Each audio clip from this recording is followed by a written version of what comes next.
she places all of her ideas of safety, of stability, or forever with this person, but sometimes that's so intense when that is snatched from you, your whole life kind of ends.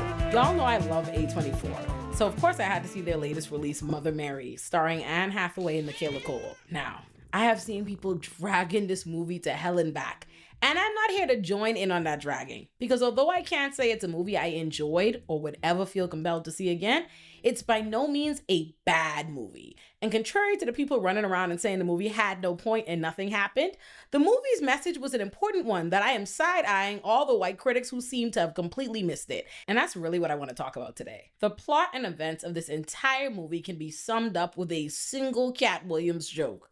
Until you do right by me. Until you do right by me, everything you think about is gonna crumble. They spend 2 hours dressing it up and dragging it out with effects, artsy horror, and intense performances. But when you strip all of that back, what you're left with is a white woman, Mother Mary, became a pop star. But central to her rise in mythos as a pop star was the artistic contributions, branding, and styling of a Black woman, Sam Ansell, her friend and stylist, whose ideas and inspiration Mother Mary claimed as her own, before ultimately discarding her altogether, causing that Black woman so much pain, she manifested a ghost to haunt her house. And that ghost took the form of beautiful red fabric, since the Black woman is a stylist. And once that ghost was on her ass, Mother Mary could not have a moment of peace till she made amends with that Black woman and got her to exorcise the ghost. So I say again, the plot of the movie was, until you do right by me. Until you do right by me. This is such an important message, because not only do I love the idea of like Chuck Berry manifesting ghosts to haunt the likes of like Elvis, it's important because so much art is made on the backs of uncredited and undercredited Black people. Which is why, despite the fact that I did not quite enjoy this movie, and I do think it could have been much shorter, I take issue with the swaths of white people dismissing the core of the dispute and deciding that nothing happened in this movie, because it's illustrative of the way theft of Black art is dismissed, trivialized, and legitimized in real life. Ironically enough, there's a real-life musical duo called Mother Mary, who prior to the movie's release came out publicly expressing their belief that this movie was inspired by them and their likeness without their consent. I saw the arguments they were making prior to the movie's release. It felt more plausible before seeing the movie, when they're saying we're pop stars called Mother Mary and that's a pop star named Mother Mary, and assuming that the movie was ripping directly from their life and artistry in some way. But after watching the movie, not only is the movie not really actually about the career or artistry of the fictional pop star protagonist herself, because it's actually about the fallout of a pop star and their stylist, most of the elements used to create the fictional lead could just as easily be attributed to Madonna, Beyonce, Lady Gaga, and just about every single bitch who sings, wears wigs, and leotards. There was virtually nothing truly unique about the fictional Mother Mary, and the name Mother Mary is the only definitive connection to that musical duo, which I don't think is as unique as they might think, nor is it legally protected by the duo. So I don't think this is the case of a studio stealing from smaller artists. I think they'll be hard-pressed to convince a court that the fictional Mother Mary or the contents of that movie were ripped from them. But that's not what I'm here to discuss. I just thought it was worth addressing, because if the musical duo Mother Mary is correct, that would somewhat contradict the movie's message in my eyes, although not in its entirety, because these gals ain't Black. But anyway, dying why we here. Back to the message of the movie being important. But before we move on, let me tell you about today's sponsor, ZocDoc. ZocDoc is a free, you hear me, free website and app where you can search and compare high quality in-network doctors, choose the right one for your needs, and click to instantly book an appointment. And ZocDoc isn't just for one type of care. They have more than 100,000 providers across nearly every specialty, from primary care to dental health, eye care to urgent care to mental health, and more. It is the one-stop shop for all of your healthcare needs. No need to call doctor's offices and wait on hold either. ZocDoc lets you do everything online. You can quite literally insert your health insurance information and get all of the doctors that take your health insurance and book immediately. I always have to remind y'all that I have been using ZocDoc since I was in college, long before I ever had a platform, which is why I particularly love being sponsored by them, because I genuinely have no idea how people book all their medical appointments without them. I just can't believe what y'all must be out there doing, calling individual doctors' offices, booking on all their different websites. No, baby.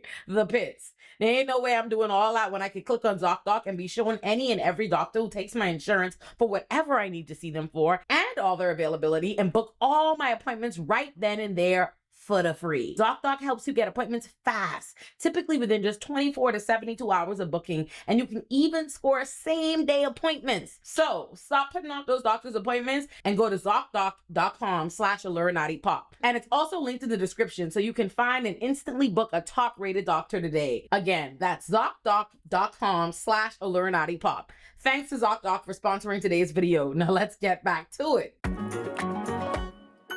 As noteworthy as I think the movie's message is, my white friend Peter made the funniest ass Instagram story summing up the movie's events that had me cackling. Cause he ain't lie. He ain't even lie. All right, spoilers if you want to see the movie Mother Mary. That movie was big fat booty cheeks. Big fat booty cheeks. The first hour was just two women, one scene, for a whole hour just talking about dresses, which is fine. Oh my God, I haven't seen you in years. Oh yeah, it's been a long time. Remember that one dress you made me? Oh yeah, it's crazy. I'm still kind of hurt from that one thing you did, but we're not going to talk about it even though we have 45 fucking minutes in the scene. Then the next half of the movie is this chick gets a cut and a ghost gets in the cut, but the ghost is just a piece of red fabric? The fuck are we doing? I know we want originals, but let's do like 8 more Snow Whites. I need y'all to understand that man ain't lie at all. That is what literally happened. The whole movie is them bitches having a very intense but vague argument because Mother Mary and Sam ain't spoken in years since Mother Mary seemingly let her go, but Mother Mary shows up at Sam's place begging her to make her a dress for her comeback performance, and they use the process of designing that dress as a vehicle for them to talk around what transpired between them. Eventually, we learn that Sam and her were friends for must 20 years. Sam designed every aspect of Mother Mary's aesthetic persona, including her signature halos. Mary used to be sitting up in interviews, not like claiming Sam's work as her own or not like crediting her as her stylist, but claiming the inspiration behind the designs, acting like she gave Sam direction that Sam came up with based on her own lived experiences. And then to add insult to injury, she eventually let Sam go, causing Sam to spend years dead upset. So upset that she manifests the red fabric ghost that leaves her house to run down Mother Mary to possess her body in the middle of her concert, causing the gal to fall off stage. And she been melting down ever since, till she finally decided to go to Sam and tell her what's up. They rowed for 2 hours till eventually Sam say, fine, here bitch, let me take the demon out. And in between all of this, you get the occasional musical number performed by Mother Mary, which were all okay. Not jiggy by any means, but fine to look at, I guess. Okay, great gowns, beautiful gowns. Then the movie finished. That's it. Huh? What? Oh. Okay. To appreciate this movie, it's essential you view it with the message, which again is, until you do right by me. You have to keep that message in the forefront of your mind so you can take in the symbolism. Otherwise, you'll feel very bored and or confused. Although you still might feel bored or confused even with the message in your mind, because I promise you, I was ready for this shit to be over with. Squirming in my seat ready to leave at one point. But I still didn't think it was a bad movie, and I'll explain why. When I dislike a movie and or think a movie is bad, I can pinpoint exactly why. The Covenant was a bad movie because despite having a good plot and handsome ass actors to bring all the girls and the boys to the yard, it had a weak ass script and even weaker dialogue.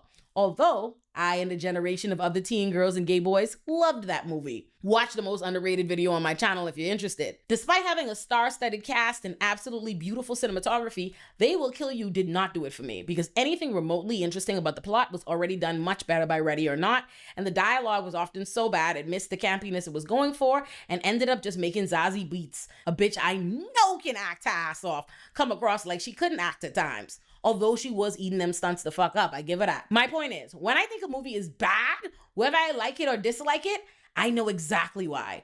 But sometimes I dislike movies that aren't bad. They just don't do it for me.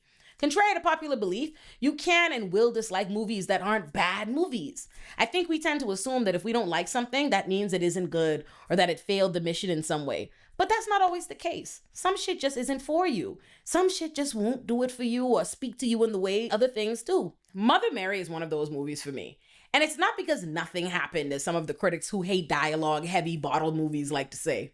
For those who don't know, A bottle movie is a film that takes place predominantly or entirely in a single confined location, such as one room, a house, a car, or a ship, often focusing on intense dialogue and character development rather than action. Mother Mary is a bottle movie because the entire movie is a conversation between the two protagonists, Mother Mary, played by Anne Hathaway, and Sam Ansell, played by Michaela Cole, and it takes place in a single room over the course of a single night. There are a lot of people who hate these kinds of contained movies where characters seemingly just talk. Those folk hate movies like Malcolm and Marie, which is okay. Some shit just don't float your boat, and that's okay. But I am not them people. I actually love those kinds of movies, which is why I loved Malcolm and Marie. And in a few ways, this movie is just a lesbian dramatized, fantastical, weird, horror, thriller, artsy, A24-ass version of Malcolm and Marie. For the record, they don't say in the movie or during the press run that these gals were lesbians, but I don't need nobody to tell me the grass is green to know the grass is green. Them gals 5,000% liked women, more specifically, each other. I saw some folk complaining that it was a knock against the movie that they didn't explicitly make them lesbians or come right out and say there was a romantic element to their relationship and falling out. But I don't think this was an instance of the writers or directors queer baiting the audience or being too scared to really make them go there. I think it was deliberate because whilst Mother Mary was fictional, she's representative of real pop stars, many of whom have felt compelled to keep their sexuality and their same-sex romantic relationships with close friends and collaborators a secret in fear of what it would do to their careers. Whitney Houston and her friend Robin Crawford come to mind. I think there's a really interesting analysis to be had about this movie exploring it from that angle, but that's not the focus of this particular video. I just thought it was worth mentioning. Back to my point. Despite the bones of this movie being very similar to something I loved like Malcolm and Marie, Mother Mary did not move me in the same way that made me want to watch Malcolm and Marie over and over again. Rather, Mother Mary felt to me like the kind of movie you watch to study, analyze, and dissect, not necessarily to enjoy at all. Although I could see other people truly enjoying this, because not only do I appreciate the core premise of the message that I took away from the movie, the cinematography was absolutely beautiful and the performances were incredible. Michaela Cole was acting her ass off, as she always does. I encourage you to check out her HBO series, I May Destroy You, if you never have. That shit is amazing. And Anne Hathaway met every bit of Michaela's intensity and truly commit to the performance. She even managed to embody the ethereal, haunted, Lady Gaga-esque type pop star I wouldn't have cast her to play in my mind. All in all, the movie is not bad on the technicals, like a lot of people are insisting. But I didn't like it. And it's definitely a weird ass movie that's not for everybody and probably could have wrapped up at least 20 minutes earlier. But I would encourage you to go and judge it for yourself. If you enjoyed the video you just watched, it's your lucky day because you just found it on one of 7 channels inside my Olurinati-verse. Subscribe to Olurinati, my flagship channel, where you'll find my magnum opuses like If Pretty is a Privilege, Ugly is a Curse, How This Didn't Age Well Destroyed Media Literacy, How Men Become Aziz Ansari, and more. Subscribe to Olurinati Pop for my TV and film essays on shows like How I Met Your Mother, Sex and the City, Desperate Housewives, You, Euphoria, Insecure, and so many more. You can also join Olurinati Pop on Patreon to watch all of my YouTube videos uncensored. Subscribe to Olurinati Bites for short, serious, and nuanced commentary on whatever the internet is spiraling about. Subscribe to Olay and Chill if you're trying to laugh and chill while unpacking the latest TikTok chaos. Subscribe to Olurinati Politics for sharp breakdowns of the political moments shaping our lives right now. Subscribe to Olurinati Extras for music commentary and industry deep dives. Subscribe to Olay and Friends to watch your favorite Black thinkers and creators dissect the culture. Subscribe to any or all the channels in the Olurinati-verse that speak to you, and I'll see you there. And you can also follow me on Instagram, TikTok, Threads, and Blue Sky at Olurinati. And you can also follow Olurinati Pop and Olay and Chill on Instagram and TikTok so you never miss a thing. If you enjoyed this video, it's your lucky day because I have a channel full of more videos like the one you just watched. Click the one being recommended to you on your screen right now.